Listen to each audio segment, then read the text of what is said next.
everything about it was a little bit different from everything that's ever been done in metal. And I think it's kind of one of those records that kind of changed the rules of metal and of music in general.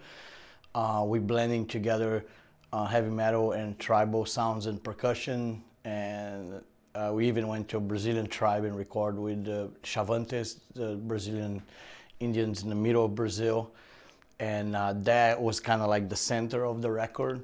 And I think that really attracted a lot of attention around the world. A lot of people was curious about this album, and even it was a controversial album too, because some fans didn't like it at first because they wanted the old style of music we're playing, which is like thrash metal, death metal, and Roots was a bit more groove. But you know, you can please everybody. So I think I'm glad we stick to our guns and put the album out. And now it's considered a classic album for the ages. And I love the song Roots itself. I think it's a great, really powerful song.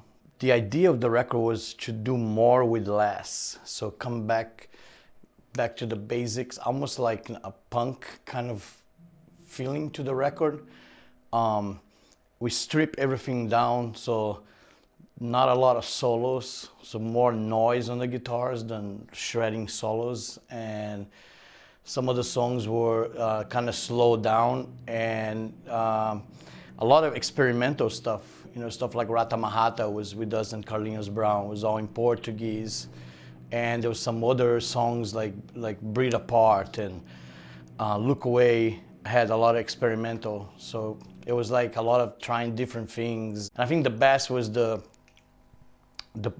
production of Ross and the mixing of Andy Wallace, because Andy Wallace is a master. So it sounded kind of crappy what we did in the studio, and we sent it to Andy and he polished, and then it became great. You know, so it was cool. It was like a good team. And we just became friends with Faith No More. We played with them in Rock in Rio 2 in Brazil, '91, and become really good friends with them.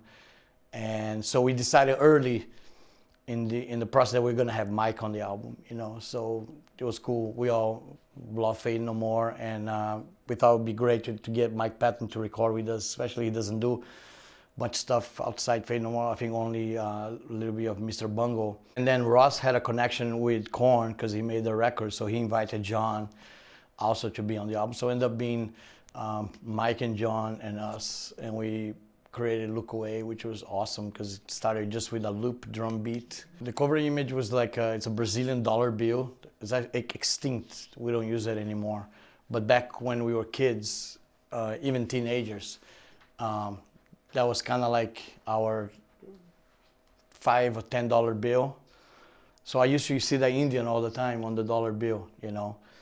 And I thought it would be cool. We have the album named Roots. It's about the connection of tribal Indians, metal, and Michael just put some really cool red on Roots on Fire around the image and put the Sepultura logo on the necklace of the Indian. And I think it's a really striking cover now. We did the tour Return to Roots 20 years after, and to me, it really symbolized the strength of the album. Throughout 20 years, the record did not lost its value. I think the other way around became even more powerful. And it's stuff like, you know, when Dave Grohl tells you that he blew up $10,000 speakers of Foo Fighters when he put the Roots on it. You know, stories like that are great. You know, you gotta love a record that does that. I think Roots kind of like one of the first, together with Chaos, AD is one of the first records we decided we're gonna do this. People hate it, love it, we don't care. We're just gonna do it. Roots, bloody rock. Roots, bloody rock.